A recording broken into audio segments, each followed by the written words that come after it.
नमस्कार दोस्तों, मैं विकास शाक्य एक बार फिर से आप सबका स्वागत करता हूं अपने चैनल पर। और आज हम सुंदरकांड में आगे जो डिस्कस करने जा रहे हैं उसमें माता सीता और त्रिजटा जो कि एक राक्षसी थी, और माता सीता के पास जो है रावण ने उनको नियुक्त किया था।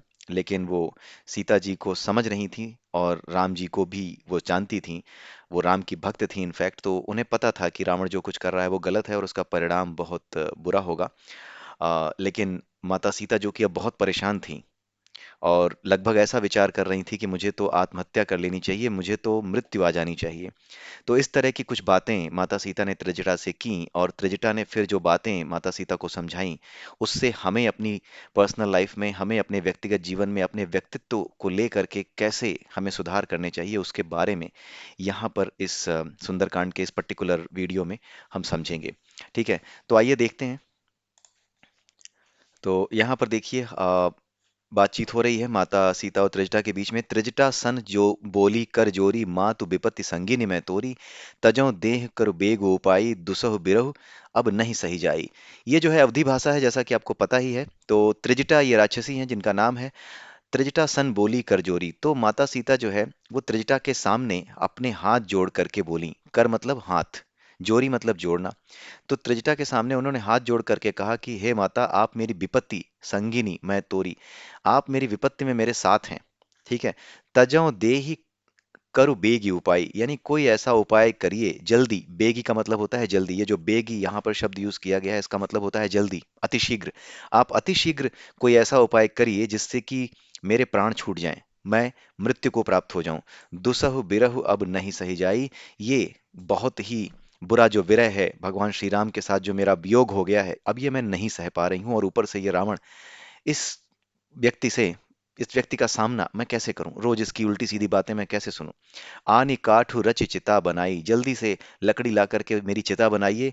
माँ तू अनल पुनि देहि लगाई। उसके बाद हे माता, त्रिजटा को कह रही हैं, हे माता, अनल, अनल यानी आग ला करके मेरी देह में आग लगा दीजिए। इस जो लकड़ी आप इकट्ठा करेंगी, जो लकड़ियां इकट्ठा करेंगी मुझे जलाने के लिए, उस पर बैठा करके मेरे शरीर में आप आग लगा दीजिए। सत्य करहि मम प्रीत सयानी, और ऐसा करके आप मेरी प्रीत को, भगवान श्री राम के प्रति मेरा जो प्रेम है उसे आप सत्य साबित कर दीजिए कि वो प्रेम सत्य है, उसमें कोई जो है किसी भी तरह का जरा सा भी वो नहीं है। लेश मात्र भी संदेह नहीं होना चाहिए किसी को कि मैं श्री राम से कितना प्रेम करती हूँ। सुने को श्रवण सूल समबानी, ये रोज जो है सूल यानी कि कांटों की भांति चुभने वाली बातें जो कि रावण करता है, ये कौन सुने रोज रोज। ठीक है। तो ये चीज जो है सीता जी ने किससे कही, ये सीता जी ने कही अम, त्रिजटा से। ठीक है। अब त्रिजटा ने ये बात सुनी, सुनत बचन पद गहि समुझाई सी। जैसे ही ये बात सीता जी की उन्होंने सुनी त्रिजटा ने, तो उन्होंने सीता जी के पैर पकड़े और उनके पैर पकड़ करके उन्हें समझाया, प्रभु प्रताप बल सुजस सुनाईस। और उसके बाद उन्होंने भगवान श्री राम के पौरुष की, उनके बल की, उनकी बुद्धि की, और उनके अंदर क्या सामर्थ्य है उसके बारे में माता सीता को याद दिलाया कि श्री राम अपने आप में सामर्थ्य हैं, वो सामर्थ्यवान हैं, और वो आपको निश्चित रूप से किसी न किसी दिन यहाँ से ले जाएंगे। और रही बात कि आप जो अग्नि मांग रही हैं इतनी रात में कि आप जो है जल करके मर जाएं, आप जो है आत्मदाह कर लें, तो ऐसा नहीं हो पा रहा। क्यों ऐसा हो भी नहीं सकता? क्योंकि निशि न अनल मिल सुन सुकुमारी, इस कि हे माता सीता, हे सुकुमारी सीता, इस रात्रि में अनल यानी कि आग नहीं मिलेगी। रात में आपको आग नहीं मिलेगी, इस बात को याद रखिएगा, इसको हम अभी समझेंगे। तो आपको इस रात में आग नहीं मिलेगी, इसलिए मैं अब जा रही हूं। ऐसा कह के वो चली गई कि आप आराम करिए, इसलिए आप आराम करिए, इस रात्रि में आग नहीं मिलेगी। आप जो है समझिए, जो भी समस्याएं हैं जीवन की उनको समझिए, उनको झेलना सीखिए। निश्चित रूप से भगवान श्री राम किसी दिन आएंगे और आपको ले जाएंगे यहाँ से। जब वो चली गई ऐसा कह करके, तो माता सीता मनी मन कहती हैं कि मेरा तो विधि, विधि मतलब भाग्य, अवधि भाषा का शब्द है, विधि का मतलब होता है भाग्य। माता सीता कहती हैं कि ये जो भाग्य है मेरा, ये भी मेरे विरुद्ध हो गया है, मेरा भाग्य मेरा साथ नहीं दे रहा।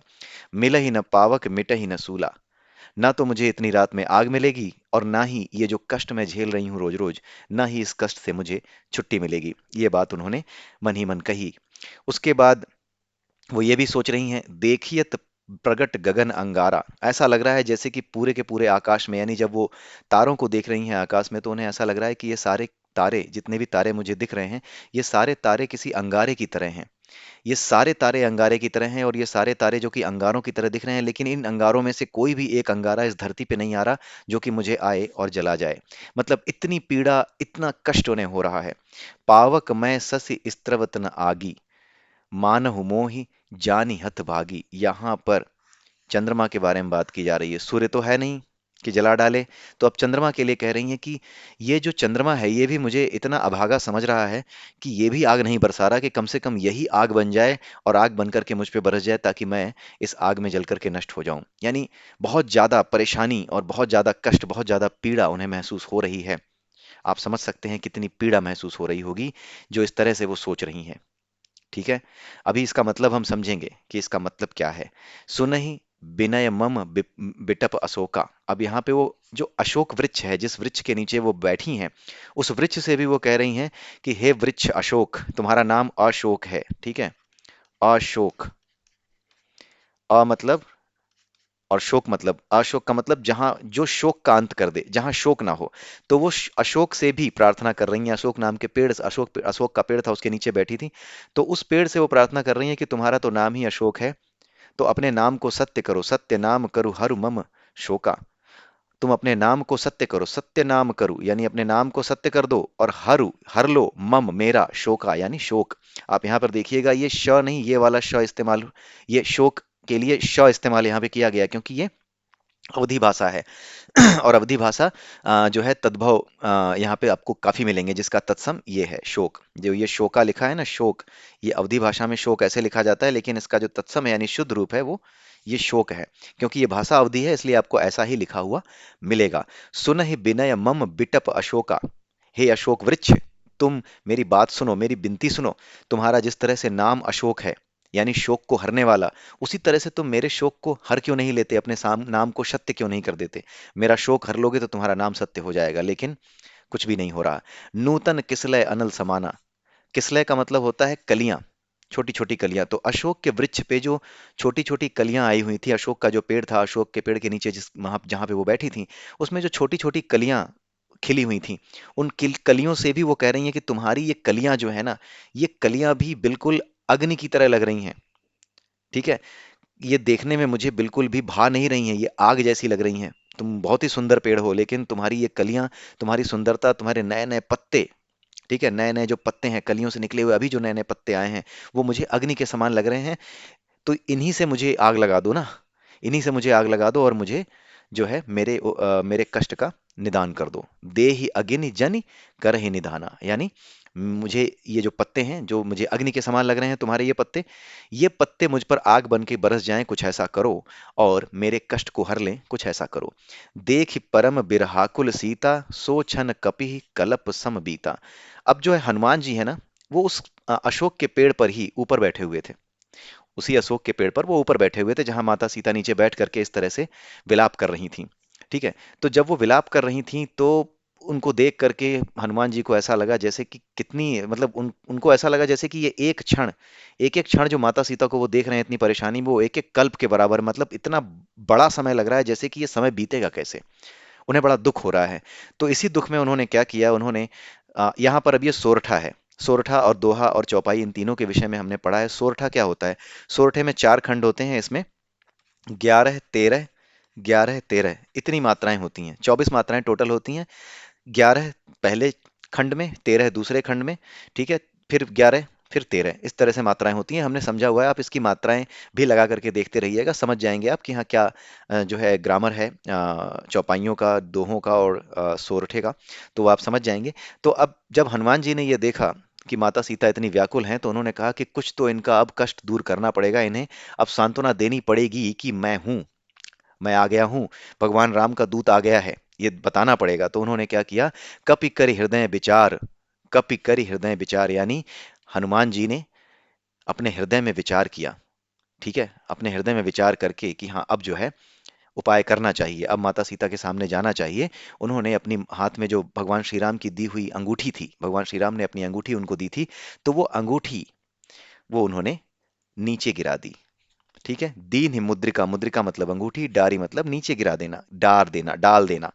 तो उन्होंने उनके हाथ में जो मुद्रिका थी, जो मुद्री थी, जो भगवान श्री राम की दी हुई थी, वो उन्होंने नीचे गिरा दी। जानु अशोक अंगार। तो ऐसा लगा सीता जी को जैसे कि मेरी बात इस अशोक वृक्ष ने सुन ली है कि ये जो पत्ते हैं तुम्हारे, इसी से कोई अंगारा नीचे गिरा दो। तो उन्होंने उस अंगूठी को एक अंगारा ही समझा, जो कि शायद अशोक वृक्ष ने मुझे दे दिया है, ऐसा उन्होंने सोचा। जानु अशोक अंगार दीनी, ऐसा जानकर कि मानो अशोक के पेड़ से ही कोई अंगारा गिर पड़ा है मेरी प्रार्थना सुन करके। हरसि उठि कर गे गहेऊ। ऐसा सोच करके माता सीता ने उस अंगूठी को अपने हाथों में उठा लिया।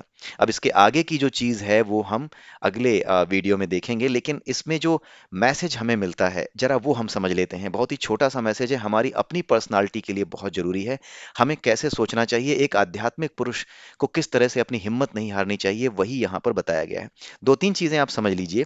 पहले तो यहाँ पर एक है त्रिजटा, एक है, पहले मैं ये हटा दूं बाकी की चीजें। एक है यहाँ पे त्रिजटा, एक है माता सीता, एक है हनुमान जी, और एक है कौन? जनता। जनता कौन सी? हम लोग, हम और आप जो सुन रहे हैं इस बात को, इस वार्तालाप को सुन रहे हैं। टारगेट हम ही लोग हैं, हमें ही बताया जा रहा है। मैंने पहले भी कहा पिछले वीडियो में कि जितने भी हमारे ग्रंथ लिखे गए हैं उन सब का एक ही उद्देश्य है कि उनकी कहानियों के माध्यम से वो कहानियां इस तरह से लिखी जाएं, किसी व्यक्ति के व्यक्तित्व के बारे में। प्रभु ने अवतार लिया तो उनके व्यक्तित्व के बारे में भी इस तरह से व्याख्या इस चीज की जाए, जो उनका जीवन चरित्र रहा है, इस तरह से व्याख्या की जाए अलंकारिक भाषा में।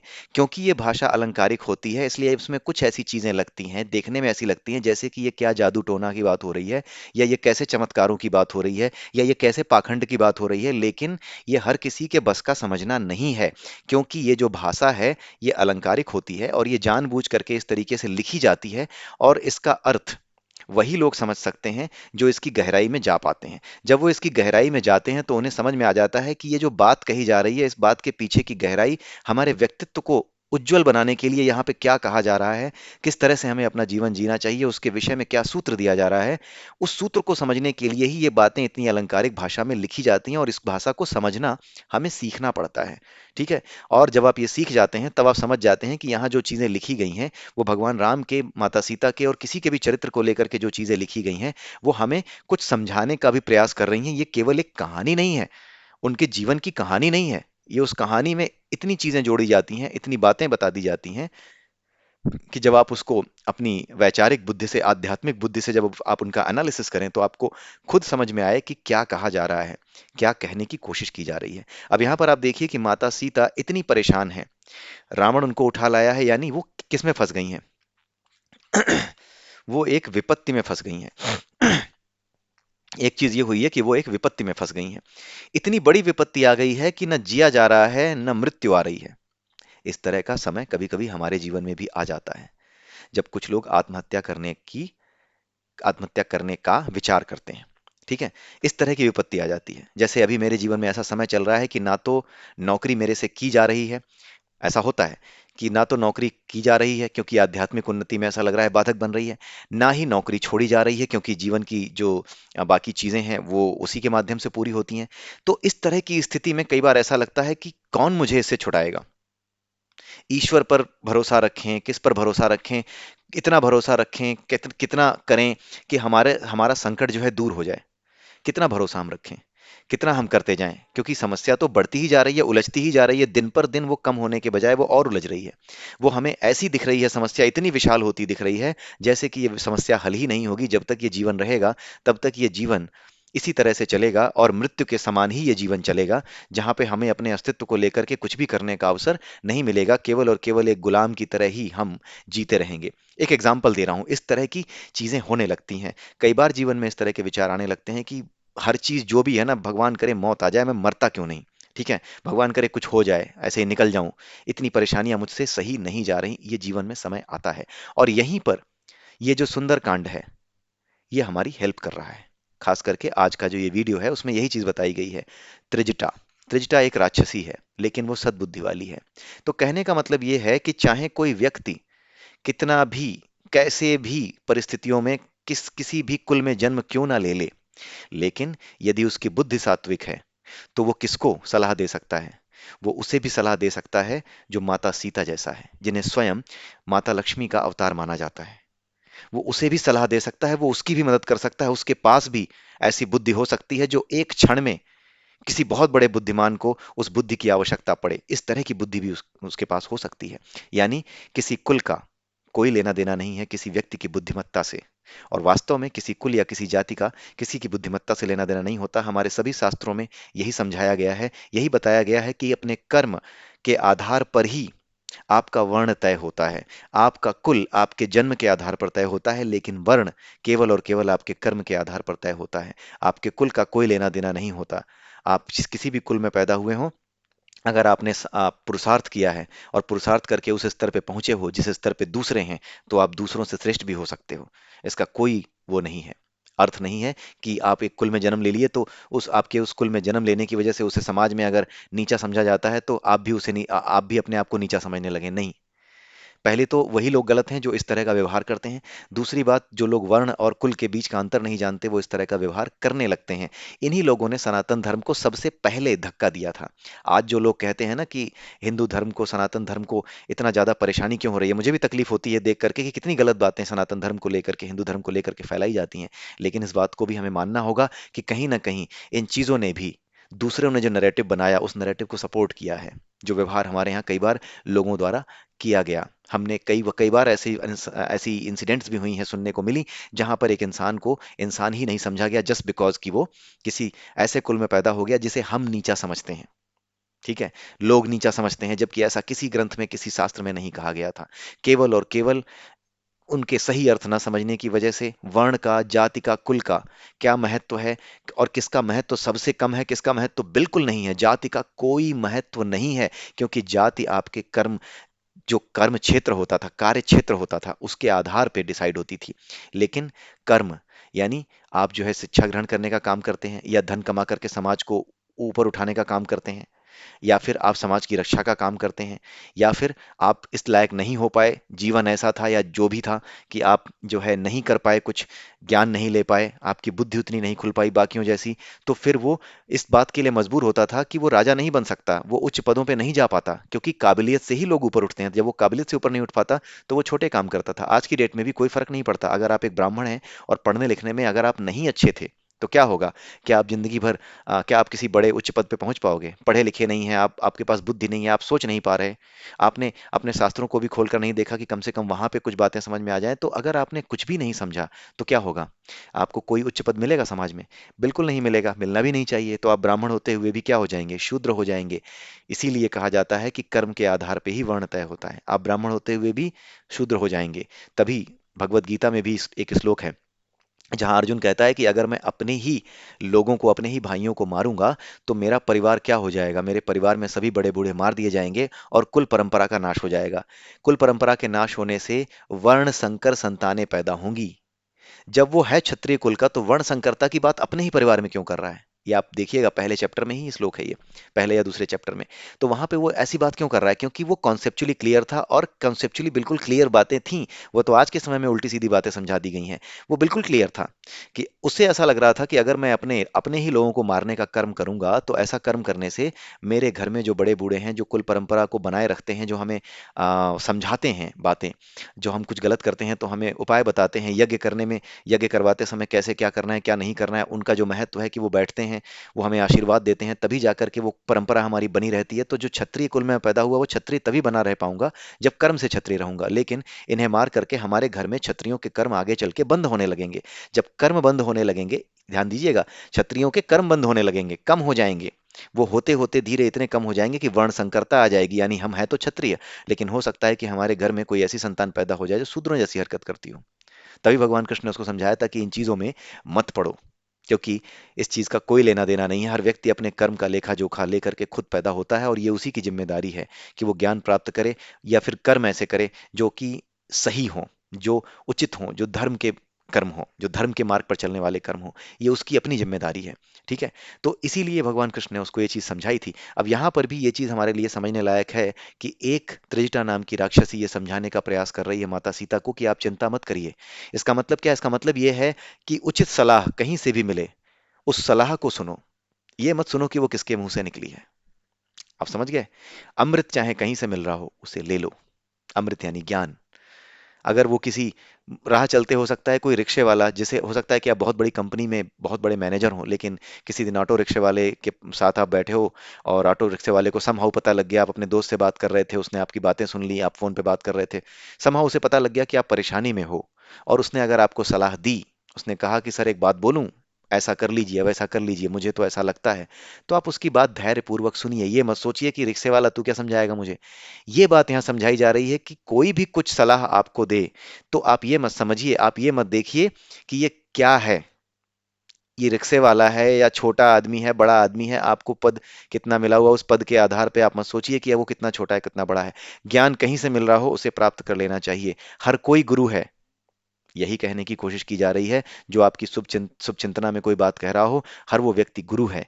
हर व्यक्ति की बात सुनी जानी चाहिए, बिना ये सोचे कि हाँ ये किस वर्ण का है, किस धर्म का है, या किस कुल में पैदा हुआ है। चाहे रिक्शे वाला हो, चाहे ऑटो वाला हो, अगर वो कायदे की बात कर रहा है, आपके हित की बात कर रहा है, तो वो आपका शुभ चिंतक है।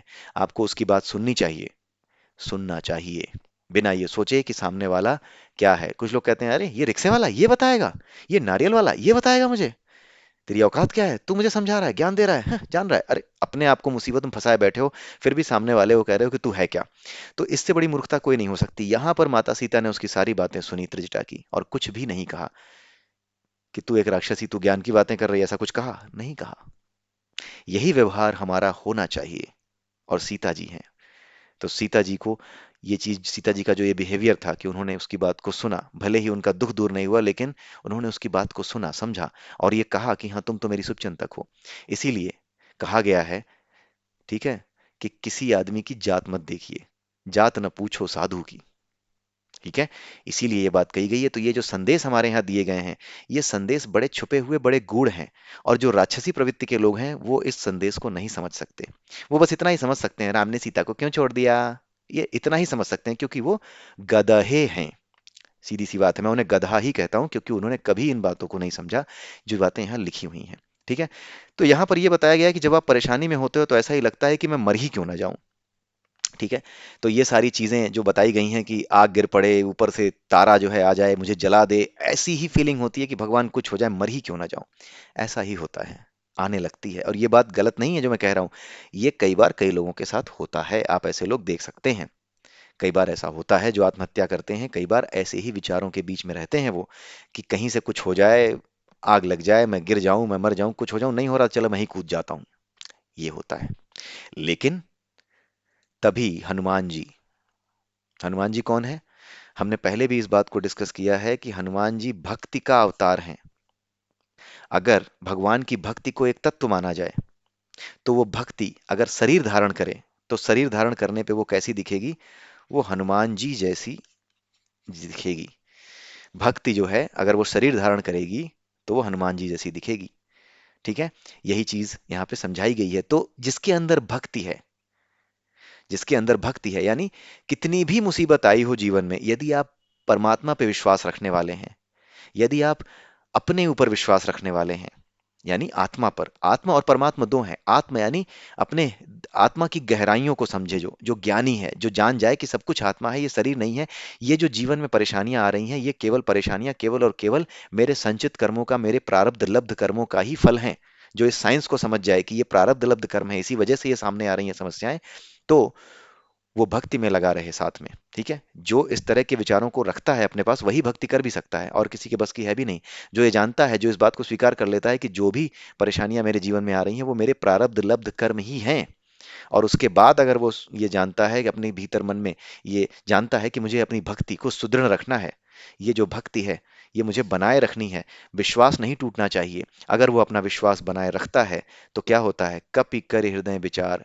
तो जो भक्त होता है, यानी जो हनुमान जी हैं, जो भक्ति है, उसकी भक्ति उसे कोई ना कोई रास्ता अवश्य दिखा देती है।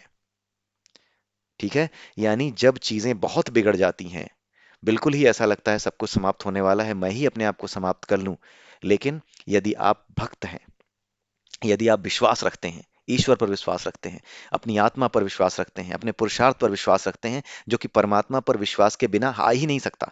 अगर आप अपने पुरुषार्थ पर विश्वास रखते हैं, तो होगा क्या, कोई ना कोई उपाय अवश्य निकल आएगा। ये जो अंगूठी गिराई है ना, ये क्या है? ये मार्ग है, ये आशा की किरण है, ये उम्मीद है। जो माता सीता के हाथ में आई। तो ये जो उम्मीद है आपको एक दिन दिखेगी ही दिखेगी, चाहे जीवन में कितनी भी समस्याएं क्यों ना चल रही हों।